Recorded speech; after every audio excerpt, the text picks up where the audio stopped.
In this 2001 biography of Jackie Kennedy, Barbara Leaming is presenting Jackie as a bigger role or bigger player during the Kennedy presidency. And what Leaming is trying to do here is to tell the untold story, look behind the curtain and give a brand new perspective at the Kennedy perspective, and specifically at the role that Jackie played. This book was published nearly a quarter of a century ago, but it's been given probably a new set of attention because of the fact that it was recently adapted and narrated by Elizabeth Wiley. Wiley's narration is a unique take in the sense that it's not something I would traditionally love in an audiobook, but it presents the story almost like a newscaster, something you would associate with prestigious journalism. Unfortunately, that air of prestigiousness is really misleading, because if there's one thing this book isn't, it is prestigious journalism. Leaming's book here is probably the best example of what not to do in a biography, something that I think does much more harm than good, and something that feels like it's not really interested in the truth so much as just telling a exciting story that get people to buy the book. You might be asking, why am I making this review if I don't think this book is worth reading? And because this book is, again, a quarter of a century old, all I'm going to be doing here is bringing attention to it. And that's true. Honestly, I was extremely hesitant to make this review because I wasn't sure whether the exposure was worth it. Even though my channel's small, obviously, I'm still getting people to think about the book.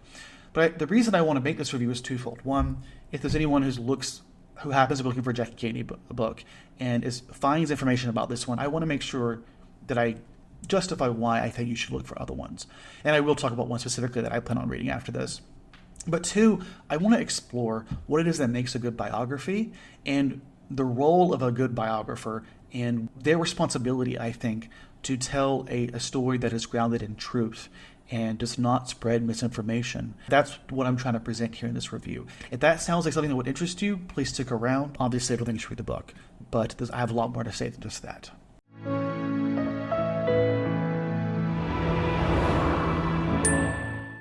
Well, I want to talk about biographies at large. Let me start by just giving a quick rundown of my thoughts on the book specifically.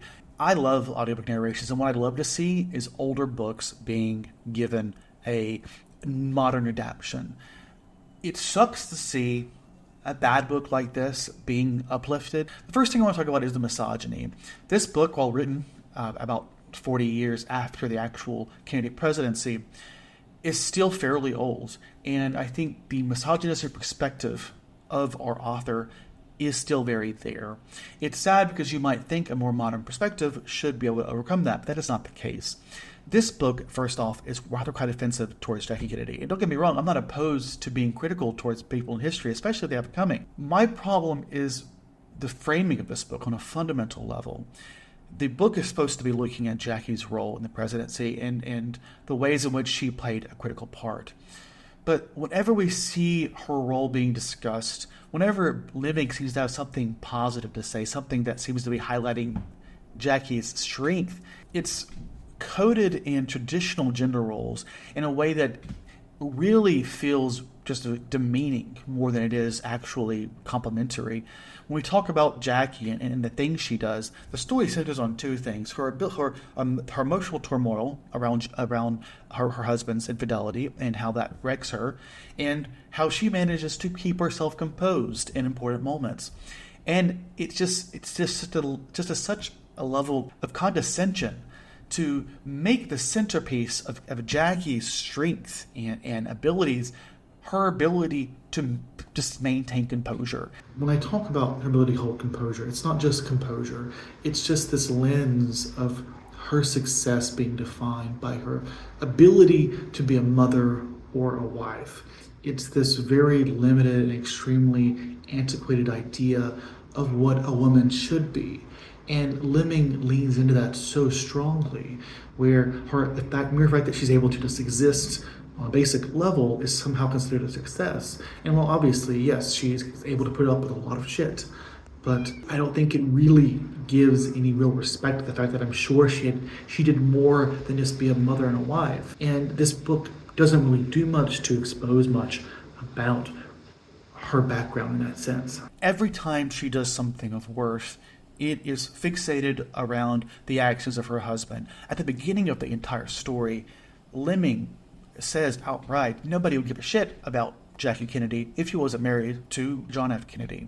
And while that statement in itself is not inherently problematic, because it's frankly probably true, it's the decision to center her story entirely around John F. Kennedy's story and around his actions, his decisions, the extent to which it happens to impact her. Every time we hear something complimentary about her, it's from this retro 1950s Modern Housewife 5, where Jackie is essentially just being the perfect housewife in spite of the troubled home she is in. And it's not to say that composure isn't worth something, that doesn't explicitly express some type of strength. It's just the way in which Leaming chooses to frame it and present it that feels just fundamentally demeaning to Jackie. And that honestly is one of the biggest things that bothers me in this book. With that said, honestly, I don't think I would hate the book as much if it was just that, because that part, I think it's a central part, it feels much more subtle than it is overt, in a way that if there was a competent story with competent details, I might could look past it. The thing that just makes this book fundamentally problematic, I think, is the fact that it just feels like gossip. I mentioned how the book centers a lot on Jackie's story and how she reacts to John F. Kennedy's infidelity, and that's really what it's about. We happen to have major moments in history, but those are just interlaced in between the story of John F. Kennedy's constant infidelity. And it just, what is it? What is the story you're actually telling? You're just repeating the same thing. Oh, he cheated here, cheated there, cheated here.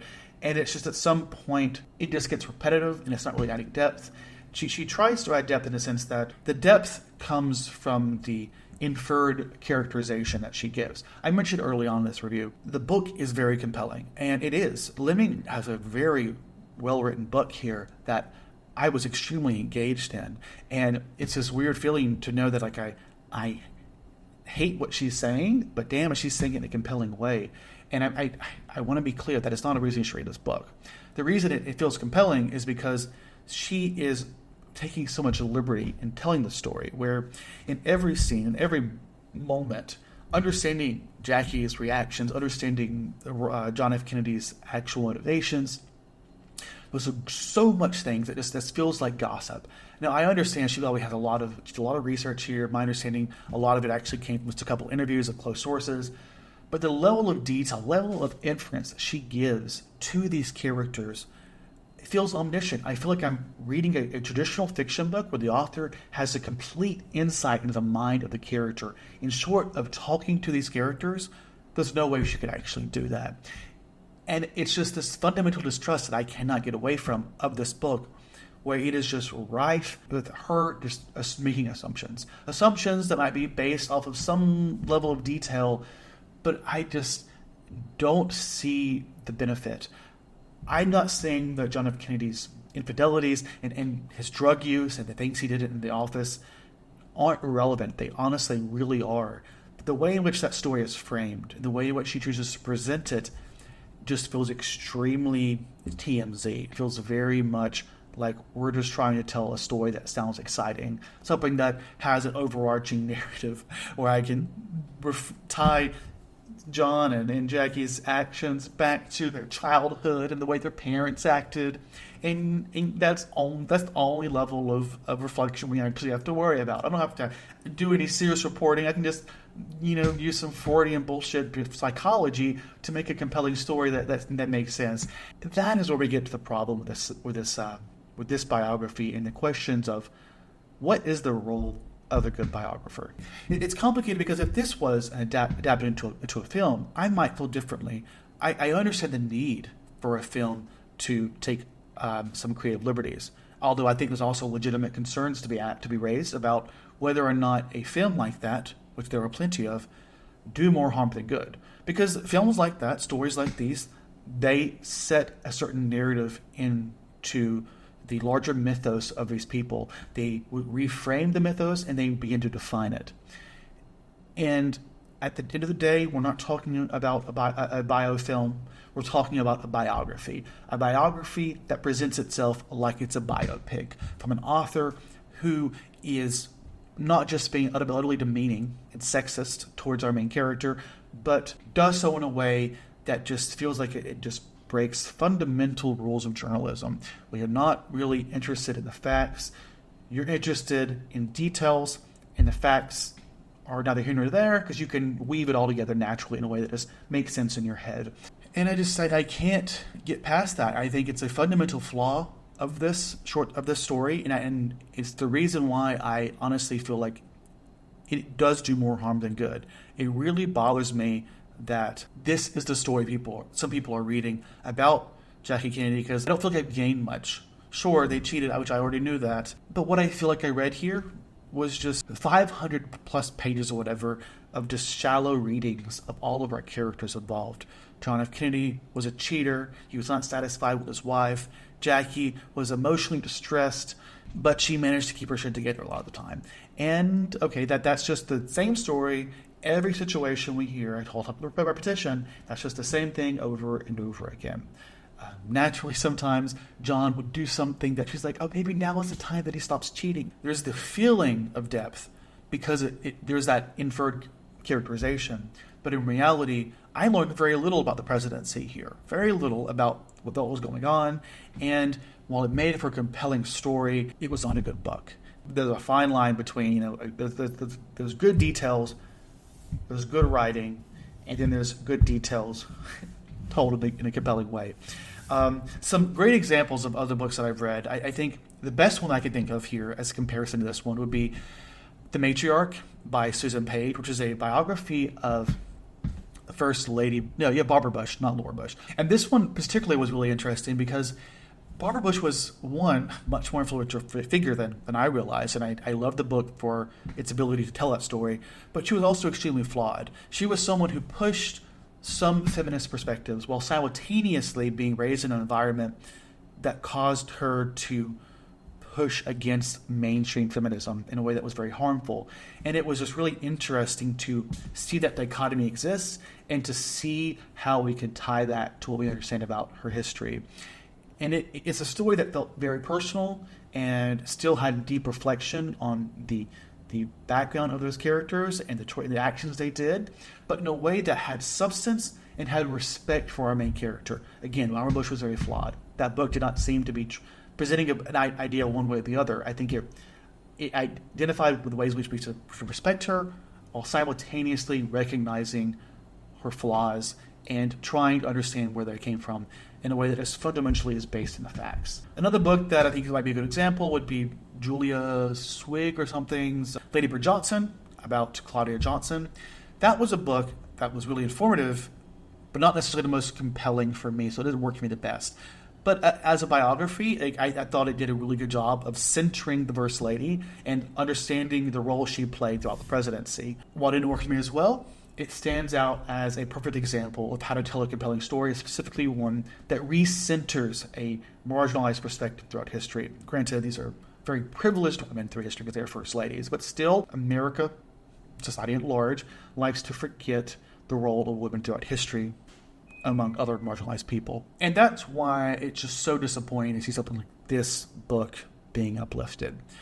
An alternative that I am interested in reading is going to be America's Queen, The Life of Jacqueline Kennedy Oasis by Susan Bradford. In fact, that's the cover that you see behind me, the one that I chose to feature. While I haven't read it yet, from what I understand, it's considered fairly reputable, one that has a somewhat positive view towards her, but still critical one, looking at her actions throughout her life choices, the role she did in the presidency. The one that has an honest depiction that is extremely detailed in facts. And it seems to be one that is best regarded among experts and among a lot of fans. I say fans, a lot of just casual readers.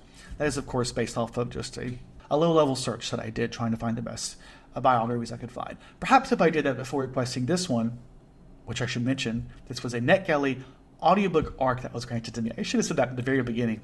That's why I picked up the book, if you're wondering why. I should have done that before doing that. But, because it was NetGalley, it was one of those, look at a chance to review something that sounds interesting type decisions rather than what is the best book I should be reading on this subject.